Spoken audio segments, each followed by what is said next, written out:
Welcome to the Soul Sisters series, where you'll get thought-driven, inspiring topics for your soul with Vonne and Brenda Rachel.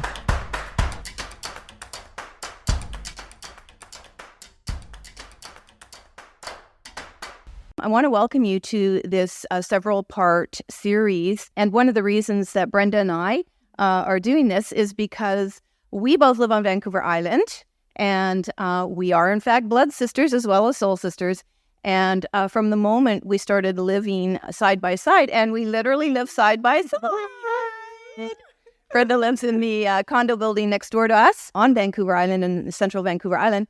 And in this series, when we first came to the island and we sat on the beach, remember when we were sitting at Hypers, and yes, we would just get into these conversations, right? That they were like really like, wow, we should have recorded that. Exactly. And there's no end to us doing that. We're constantly going, we should have recorded that. You're right. So once I started the podcast, Grief Talk Podcast, July 2022, I decided to reserve a special part of it just to soul sisters, where we could come together and share with you a whole bunch of stuff, not least thought-led, inspiring, practical tips, wisdom, what we've learned. We're both from the 50s decade. We are 3 years and 8 months apart. And a lot of people say, who's older? I could let you guess, but I'm the baby sister. She is. She's my babe. And Brenda is the oldest of 4 children. We have a lot of fun together, but one of the reasons we also wanted to do this to share with you, leave a legacy for each other, depending who goes first. We always talk about that. But it is to understand that for people out there, if you are sisters and you have nothing in common, and you might not even be speaking to your sister, okay, you might not even think you love your sister. And I guess this could apply to having a brother too. I'm not really sure, but right now we're focused on soul sisters. And even if you do have a fantastic relationship with your sister, we're showing you how you can come from diversity, adversity, and completely different paths. And Brenda and I have actually ended up in a very similar spot in our lives in our mid and late 60s. We are both authors. We're both angel healing practitioners. And we are definitely very committed to a spiritually led life. So in all of these series, we're going to be covering a whole range of topics, not least coming from dysfunction, how different things in our life, church, spiritual principles, our experiences, both dysfunctional and very positive, have led us to choose to have, would you say, like the best life we can live, right? Absolutely. I would say that the best life that I'm living is right now. Yeah. That I've ever had. And not to spoil it, really, but, you know, I am a bereaved mom of my daughter who committed suicide in 2005. I will use the word committed because it is a fact. It is still a crime in Canada to take your life. So I'm going to call it like it is instead of skirt around the issue. And I do have a living son who's 31. Brenda, on the other hand, you don't have kids. Nope, I don't have kids. And the other thing that we want to share with you as we move into these episodes is how different we are. We agree we're on the polar opposite spectrum for being sisters. If I like something, she doesn't. If she likes something, I don't. Yeah. So basically, if we buy each other something, we have to do it. Do I hate it enough to give it to her? Sure enough. And almost, I would say 95%. Yeah. We have different tastes. Yes. I agree. Yeah. I would. So so what I'm trying to say is we're different in every single way, but we are soul sisters. Let's get to it. So welcome to part 1. So today, sis, I just really wanted to talk a little bit but I mentioned that, that we have both led a really, a life really committed to a spiritual practice. Right. At whatever age it came to us. For me, it was when I was 25. Mm-hmm. And for you, well, what age would you say that you... Oh, at 5. At 5, okay. Mm-hmm. And so for me, I do remember... I'm going to sort of phrase this like expanded consciousness. For me, it was like I could not any longer sort of be imprisoned by just human restrictions, thoughts, beliefs, but I didn't really understand it in that way at that moment. And so for me, quite frankly, it was when I was pregnant, that 6 months pregnant, for anybody out there who's going through this or has gone through it, and it's really, really scary, and you don't know if your child is going to make it, your fetus is going to make it. And I had only gained 4 pounds. And that was so scary for me. And I went for an ultrasound and all this, and she was okay and everything. But that's what led me to go to Unity.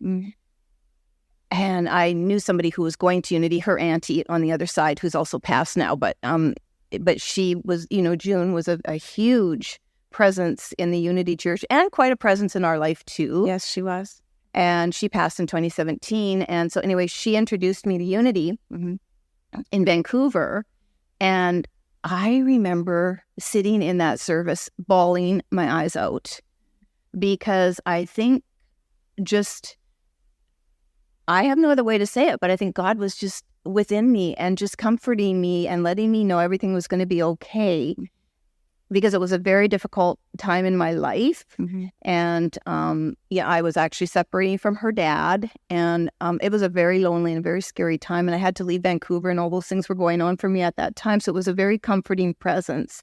And I don't know, I'll ask you your moment, but so for me, when we sob like that, if you've ever found yourself in a situation where you sob your guts out because you have had a moment of truth, for me, that was an awakening.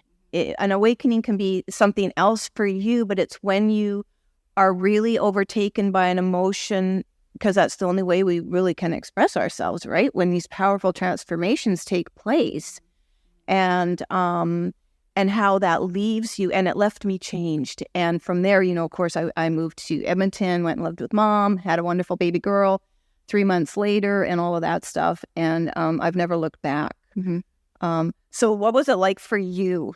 Okay, well, I, on the other hand, like, we were raised in a Christian home and going to a Baptist church, and I embraced the church from the age of 5, and I was always doing something in the church. Like, I taught Sunday school, I sang in the choir, and I was in girls' organization, CGIT, and Explorers, the other way around. And so always a youth group and things like that. So all throughout my adult life, there was never a point I wasn't going to some kind of church. That evolved into going to a different types of church as my consciousness expanded, without me knowing that it was expanding, and that I was just choosing or being led to go to different churches. Like, I went from a totally, a Baptist church with very strict dogma, to my next church was a non-denominational group of people that met in a hotel ballroom. So there was no church. So from a really young age then, you tapped into it way earlier than me. I don't even remember being 5, of course, but I do have a little story to share. When I was like 12, and we lived in a small town, folks, about an hour from Vancouver, in an area called the Fraser Valley, for those of you who are not familiar with British Columbia. And so you remember Billy Graham? Yes. The evangelist, Baptist minister. He came from a Southern Baptist ministry background. Oh, okay. So anyway, one day, and I was 12 years old, right? So Billy Graham comes to this Coliseum that we have in Chilliwack. And, and don't even ask me at 12 why I would have done that with a girlfriend. And I don't remember which friend I went with, but I did go. And he, did his sermon and so on. And then he called those who felt it wasn't that we were being baptized, but it was almost like for those of you who feel a calling to be of service to God, something like that. Mm-hmm. So I went up. Mm-hmm. Mm-hmm. I actually had Billy Graham touch me, anoint me, whatever he did. And so what was really weird about that was I'm a kid, I'm by myself, and I don't even remember if other kids were doing that, going up on stage. But if you really think about the courage it took, Yes. to do that. In a big coliseum. Yes. Yes. And I didn't even know why. Yep. Yeah. I didn't know why. Yep. But when I think about it today, I think that was my first real calling to my eventual purpose work that would be spiritual based. I didn't know what it would be, of course, and I had no idea. But I do believe, and I'm going to ask you about this, if you believe that at various points in our life, we can tap into our incarnation, certain points of our incarnation, even though we don't understand what we're tapping into. Absolutely. Which I also believe is kind of deja vu. Yes, absolutely. I think any time for me that I've had a real almost feeling of being propelled to do something, whether it's to read something or to go to a church or to attend a service or to take a course. I'm a courseaholic. I took many, many, many self-development courses, trying to always find what I could do to make myself a better person.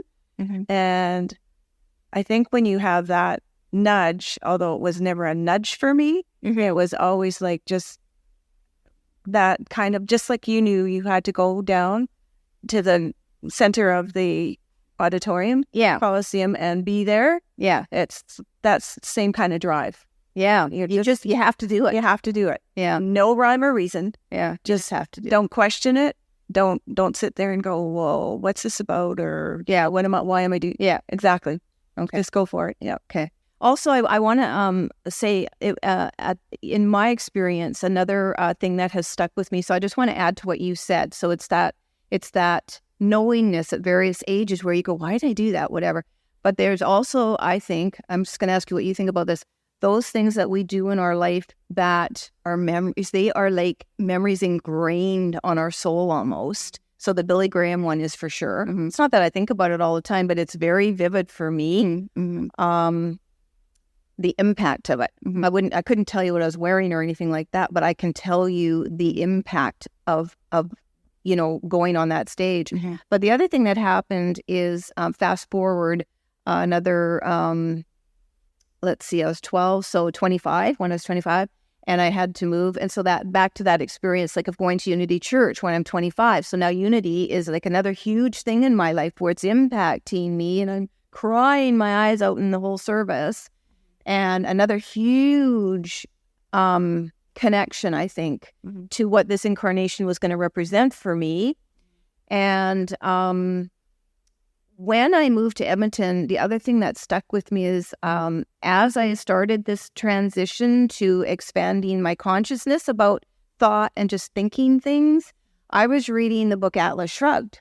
And I'm not sure, Ayn Rand wrote that book. Her name's A-Y-N, Ayn Rand. And again, I was looking it up yesterday because the impact of that book, even though today I was like, what was that about again? I can tell you that it really impacted me and gave me permission to think beyond my, just my small little human, mind by myself as an isolated individual in my experiences. And so I looked it up yesterday and I thought, what did Atlas Shrugged stand for? And I'll read it here because I actually wrote it down.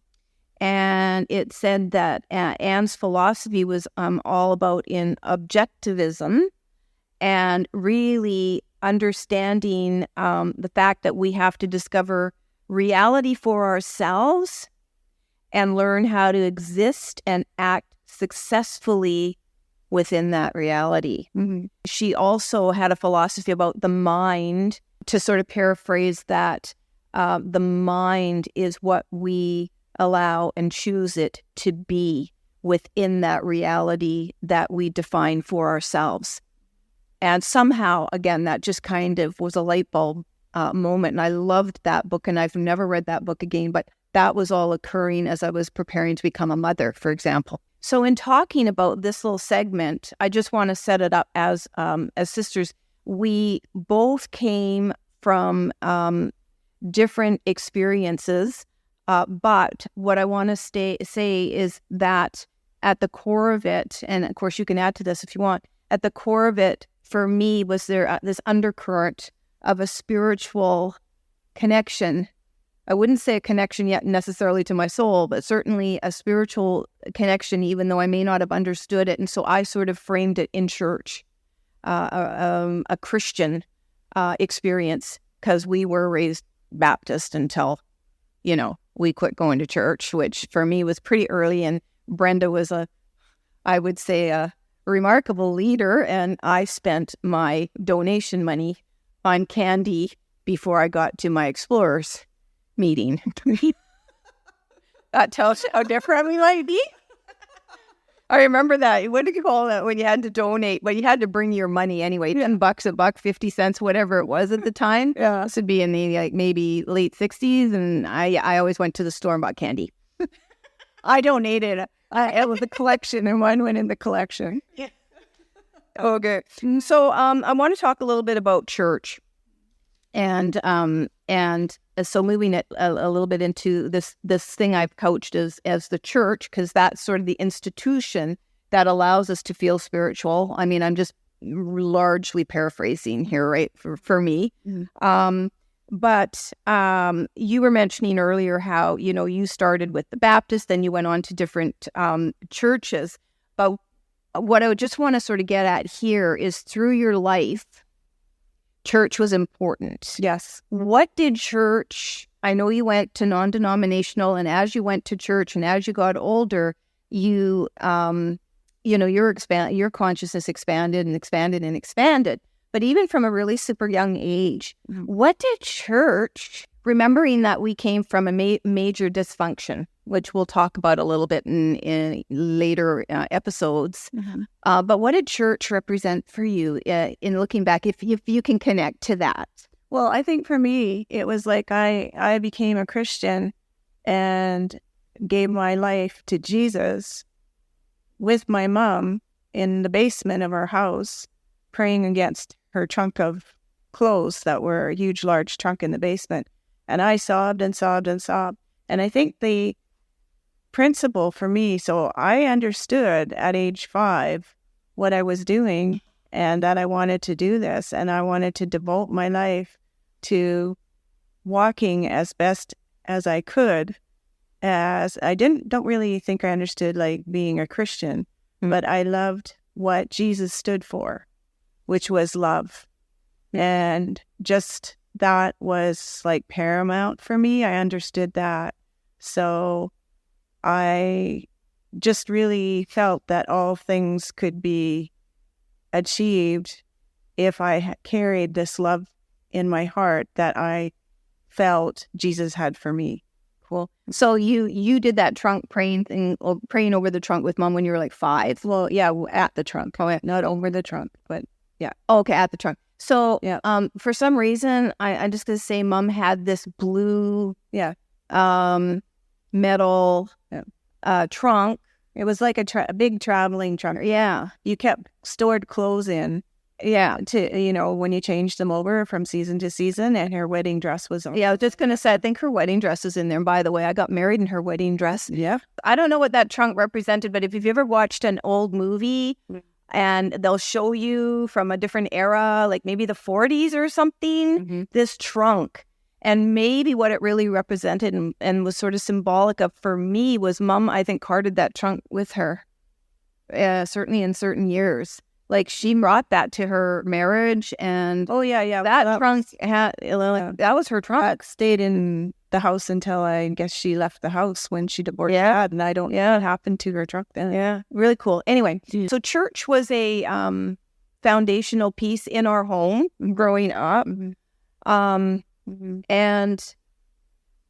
actually, in looking back at that, it sort of makes sense that it was.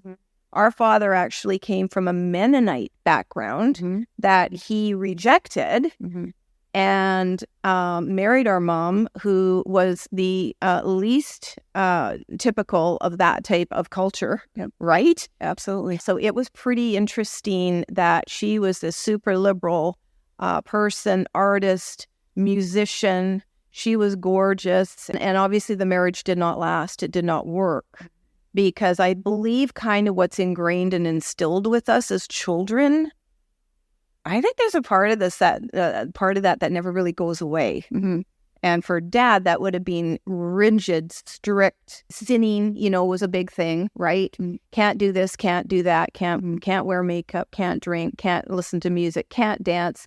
He came from that kind of environment, and Mom was all those things. And all I'm going to say is it added to the dysfunction at this point. That's all I'm going to say. So for me, the Unity had principles of peace, love, harmony, and unity. Yeah. And so with these principles of peace, love, harmony, and unity, would you say that they have impacted, you or formed part of your foundation? Oh, yes, absolutely. I think where I started to become much broader in my thinking from kind of the religious I'm going to say dogma that I was taught because it's strict. There's no forgiveness in what they teach. There's no deviating off the path. You're either a sinner or you're a good person. Wait, so are you talking here even Baptist? Yeah. Oh, yeah. All Christian, fundamentally Baptist. All Christian churches. Well, I can't say all. I haven't gone to them all. Right, but any of them that follow a specific set of rules, and there were definitely rules, which in most Christian churches, it's the 10 Commandments. And, but within that, like as my sister said, as Vonne said, there was no dancing, no drinking, no movies. We never went to a movie. The only movie in my whole life living at home, and I left at 17, was going and seeing Moses when Moses came out. And I couldn't even believe that we all went as a family to the theater. But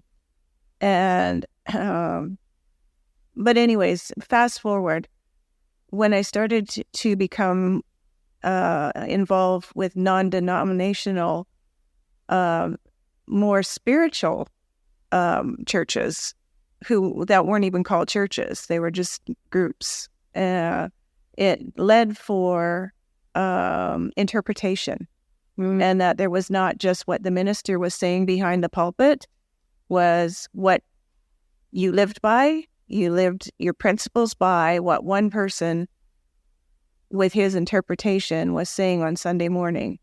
And for me, I started to embrace the liberalism of having my own thought of what I was being taught.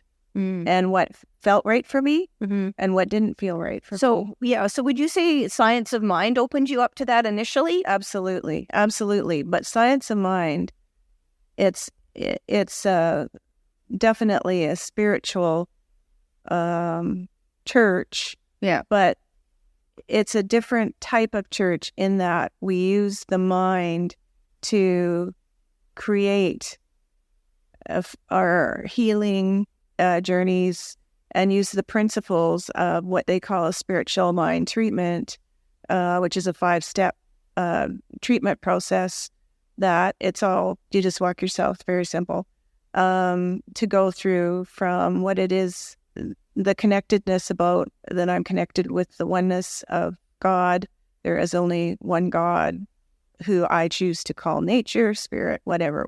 There's lots of interpretations. So this was becoming more liberal now as to what I could reference as the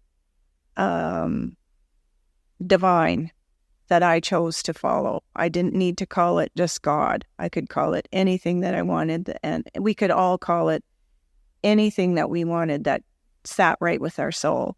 And so many, many times I referred to God as all kinds of different things: spirit, nature, the divine, oneness, etc.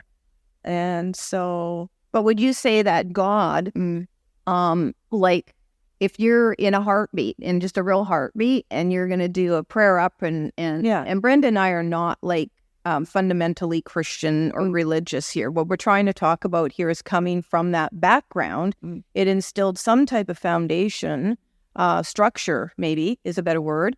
And as we both went off and expanded our consciousness, but still choosing to have it within that sort of church type experience, whether you choose to meet in a community or a real church, that structure was very much instilled in us. Yes. As children. Yeah.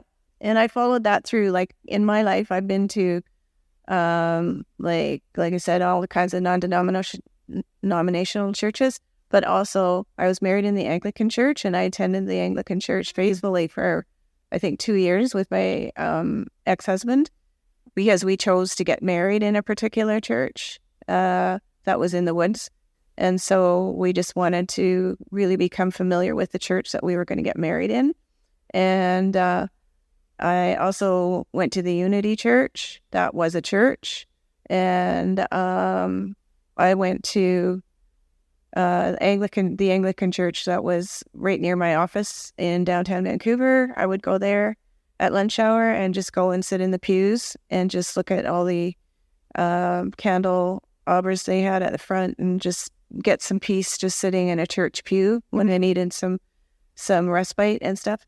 And then on the other hand, I've just been, like, as Vonne was saying, just to meetings in people's homes for different things. Yeah. But I think the community of having another person, myself, and one other person, or many people, you can call it a church if you wanted to get, all with the rules of the church that you're wanting to follow, or just having a nice spiritual meeting. So I think at the time that I chose to leave, quote unquote, a church, well, when I think about it though, Unity and also Science of Mind, like they were called churches. Yeah, for sure they were called churches. So I think the interesting thing, I just wanted to point out that you were belonged to a Baha'i community for a while too. I did. And we're not going to go deep in the woods with any of this stuff, but what I am saying is that from what I got from your book was that, it talk about being present and appreciating the beauty around us, live life with compassion and kindness for, I'm going to say, ourselves and each other, for sure. But what's really interesting is when you go, it's like what you're saying, like you choose to have a community that is that you can grow with, as you yourself grow in your consciousness and even with your experiences, because sometimes tough experiences can definitely bring you, tough experiences that bring you to your knees can bring you to also church or a spiritual life and practice. Yeah, absolutely. And absolutely. I would say, going back to what we talked about a little bit ago about being pregnant with my daughter and only gaining 4 pounds at 6 months pregnant and being terrified I wasn't going to have this little babe, I would definitely say that was a kind of falling to my knees. Not as much as when she took her life eventually, 22 years after she was born, but certainly the one thing that was like, I was going to be the best human and mom that I could be. And I tied those two things together, right? So the overall theme is that basically, I love what you said, that when you originally found the place it was that allowed you to interpret the teachings. Yes. For you. For me, yeah. But these principles. And nobody made me wrong for having my interpretation. Like it wasn't like you're a sinner because you're deviating from how you're being taught, and Yeah. you need to learn it this way. Oh, yeah. And so I love that, having the freedom to interpret, but still guiding your life by what are very common principles and practices amongst many denominations, if you will, or even non-denominational churches. Yeah. So all of that, just to say, church has been really important for Brenda and I. Yeah. Okay, so we're going to move now a little bit to manifesting and empowerment. And that moves nicely from the whole church thing and expanded consciousness, because I took from unity the principles of unity in their entirety. Every time I went to a Sunday, I don't want to call it sermon. They certainly weren't sermons, but they felt more like inspiring. Well, just a service. I came away feeling very empowered. I never came away feeling I was wrong, or, I always came away going, it was just so inspiring for me. Yeah. So manifesting became a huge part of that. I think I probably was in my 30s when I really, really took, and did the manifesting thing and looked at my relationship with money, just a whole bunch of things. I think I actually picked up A Course in Miracles, the book. Yep. I actually spent several months, sort of studying it. At the same time, I was doing some kind of course with Unity at the time. And I would have been late 30s, hitting 40 at that point. But here's the thing, I think I really always was consciously manifesting from my mid-20s on, and setting intentions and so on. But my practice changed. I still do it to this day. But here's the thing. I think that we can change our practice of how we intend and what we bring into our life, based on our experiences, where we're at, and the more cumulative you have, and the more cumulative experiences you have, and the trust level you have, and the more, quite frankly, you see stuff working in your life. And Brenda and I both became angel healing practitioners, and we're going to be talking about that in later episodes. But as I moved away from just A Course in Miracles, and also, if you tithe, you will bring more into your life. I never bought that one. But, like service work, what you give out to the world, you get back tenfold. That's a principle of, if not unity, it's certainly a principle I heard quite frequently. Yeah. And I will say, because I didn't really have a lot of money to tithe 10% of my net, I always felt a little bit like, oh, well, maybe I won't quite get as much back financially in my life. I'll get back in tenfold the exact items or service I give out. And it took me quite a few years to break away from that consciousness. So I was aware of this exchange of energy, if you will, service, money, you get it back tenfold. That's sort of how I was raised on that. But at the same time, I was seeing results in my life and understanding that I was making the connection, I think, in my sort of mid-20s to, the next phase of the manifesting part of it, maybe a decade later, that I was seeing results. But it wasn't a dedicated conscious practice like when the angels came into my life. So how was manifesting powerful for you? Well, I'm just, as you're speaking, I didn't have really any kind of association with manifesting. I did about the tithing, and I never tithed. And because I just wasn't in a financial position. And I actually kind of abhorred that premise of needing people or having people feel that they didn't deserve or wouldn't get if they didn't tithe. That's what I got from it. In other words, if you don't put in your envelope 10% of whatever, either weekly or monthly, or however you choose to do it, then your life is going to be short by not how many years you live, but just things are going to be less available and won't come to you. I just said, well, then I'll have to live like that, because And then I can't remember where I just totally disassociated with the tithing in my mind having any correlation whatsoever with what I manifested. But here's a question for you. Mm-hmm. You studied for a while to become a minister. Oh, yes. In the Science of Mind Church. Yes. And eventually had to give it up. And we'll probably touch on that again in later episodes. But what was at that time that you were studying to be a minister yourself, was it not true that you recognized a church was a business? Yes. And so yes, I'm just curious, I don't want to attack Science of Mind or any church, but at that time, would you, as a person who eventually would have gained your own church, were they into tithing, like requesting their congregation to tithe? Because ultimately I believe, and this is a personal belief, no one attacked me for it, that tithing is really just a form of fundraising to keep your basic administrative costs going, right, and pay the salary of the minister. Because in some cases, ministers basically depend on the congregation for financial support.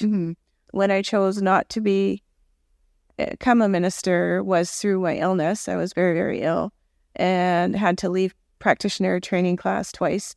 But what I did understand at that time was all the politics in the church. Okay, yeah. There was a lot of politicking, and knew that the church was a business. It's just like anything else. They have to pay their costs, the building, etc. And I just decided that's not the route I wanted to go to have a church. Yeah. Today, what do you think about manifesting? Nothing. Oh, okay. I don't think about it. But if you want something, do you consciously believe you can get it? Well, I just ask the angels. Oh, you just ask the angels. Okay. Yeah. Alrighty. Well, I still consider it a bit of a manifestation process, even working with the angels. And even though we're not talking about angels today, guys, we will talk about that. But it does change. You're right. It does change the approach to it, because when we ask the angels for something, that you're also working yourself with your mind to trust that you're going to get it. I just know they're going to help me. So for me, manifesting still is an important concept I teach in my coaching. One, because not everybody works with angels and, can send the order up and, hey, I need this. And then just watch it, sort of fall into your lap. And if it doesn't quite fall into your lap, I would say both you and I believe that it wasn't meant to be, or it's not time. Right. So totally. Totally. So that is a very different. So I was just going to say, so that's totally for me. Yeah. Different than manifesting as opposed to divine timing. Correct. Okay. Just so putting the order up, allowing these forces, Brenda and I, it's definitely angels. For other people, it could just be the universe. You'll hear things like that. But if you're new, what I want to just get across here is that, again, just sort of tying this all together, raised in a church where there's a power and people are praying to the God, above to bring them to deliver various things. Exactly. And also, I think in a traditional church, also, if the person didn't get it, then it was viewed by other members of the church. Well, they must have done something wrong. Yeah. That they didn't get it. Or there's an automatic judgment based around what the person didn't get, because a lot of congregants will know when somebody's struggling within the congregation, and they'll just see their life go on and on and on, and the same way or get worse or whatever, and go, well, they mustn't be a very good Christian, or they must have deserved it, right? Deserved it. Something like that. So key point to bear in mind. So in bringing the consciousness that we both have done in various ways and through various, churches and, practices, but basically not that different, to where you all of a sudden go, wait a minute, I'm a spark of that force. Yes. I'm a spark of source. Yeah. And maybe I can and do deserve more. I have met people literally recently who believe you can't ask God for anything. Oh my goodness. You can't ask God for anything. You just take what God doles out. Oh my goodness. Yeah, well, okay. So we don't believe in that. No. So we have progressed and come through our years in life, our experiences, our dedication to our spiritual practice in ways they're similar and ways they may be slightly different. But overall, the understanding that, for me anyway, it's that we have the power within us to create what we want, Right. and deserve it, Exactly. and celebrate it, Right. rather than hang on to all of these. In fact, I think undeservingness and judgment and all of that is tied very much up in all of our pains and struggles from the past, including right back to childhood. Okay, so moving on, I'm just going to introduce the concept of trust here really quickly, because we're going to be coming back to it. Okay. But I just want people to sort of understand trust is a huge part of creating. Let's work with the word creating, the life that we truly want to be living. Right. And I think it's fair to say you and I are both living the life we want to be living today. Exactly. And have been for a few years, for sure. For sure. We both came to Vancouver Island 7 years ago.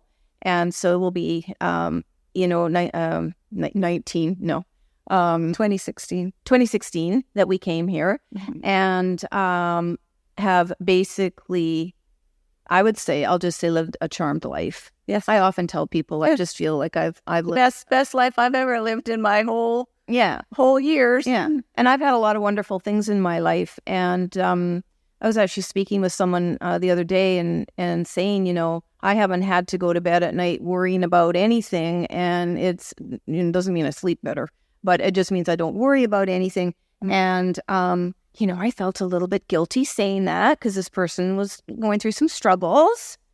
And then I said, well, wait a minute, I deserve this. So yay. And that is another reason we are doing Soul Sisters, is because we are examples of what we both, practice and teach and share with others in our various ways. And the life works for us, and my entire family, we're a very small family, but my entire family does live the same way, and no one has any complaints. And I'm owning that. I'm owning the celebration of that and the success of that. So one of the things that I got for recently reading your book, Broken Spirit, Awakened Soul, My Journey of Healing with the Angels. And as I did mention earlier, Brenda and I have authored 5 books between us, myself 3 and Brenda 2, and I'll have links to those books down below. And a lot of what we're talking about is in our respective books and how we teach and so on. But one of the things I got from your book, sis, is when you say, and this does come from one of the steps, the step 5 of Science of Mind, the healing practice, the spiritual mind treatment. Yeah, the spiritual mind treatment. Thank you. Is that the Creator, and I have to read this, the Creator does not require our input on how our desire is manifesting itself for us. And I totally love that. So this speaks to trust. And I don't want to get too deep in it because, as I said, we're going to be revisiting this. But I did just want to quickly ask you what you felt or what you have done over the years, because I think trust is a learned discipline. Absolutely. It's a learned discipline. Yes. What would you say has been the one, maybe 2 things that you have really relied on to keep you coming back to trust when you get out of it? Well, I think number 1 would be my connection to the angels. That's number 1, is I totally trust that when something's out of sync, I immediately, and I'm really, really off balance, and I know immediately when I'm off balance, is I ask them to center me and to bring me back to that place where I just am going to be carried in their wings and know that I'm safe. It's all for me. It's usually something has happened to really rock my world that I don't feel safe in whatever capacity in that moment or longer. With health issues, I still have ongoing health issues. Trusting that they will be there to show me each step of the way. The doors will open, and I always ask them to open the doors for my next step.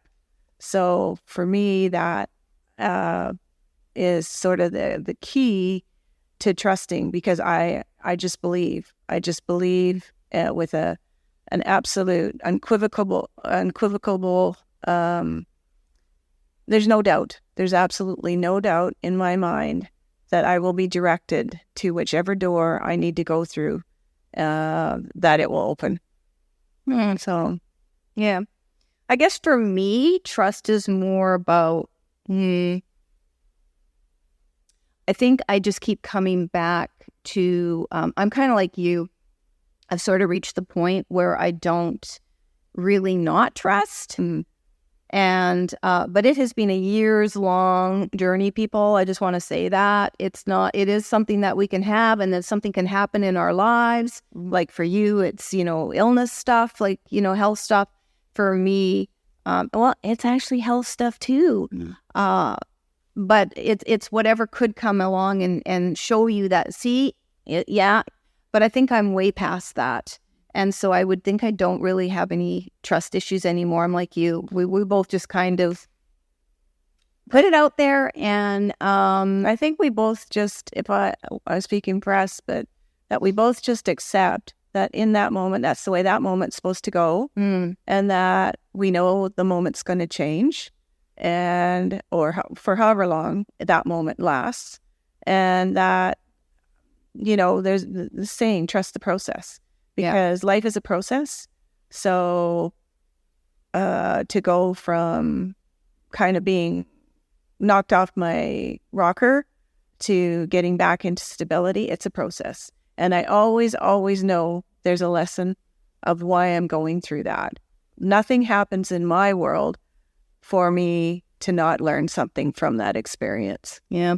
I think we'll have to come back to lessons, because we don't have enough time to kind of talk about that all today. Yeah. But I agree that there's a silver lining in every problem. That's how I look at things, or every challenge. Yep. And certainly if you can get your lesson, you get to move on. Yep. Yeah. Okay.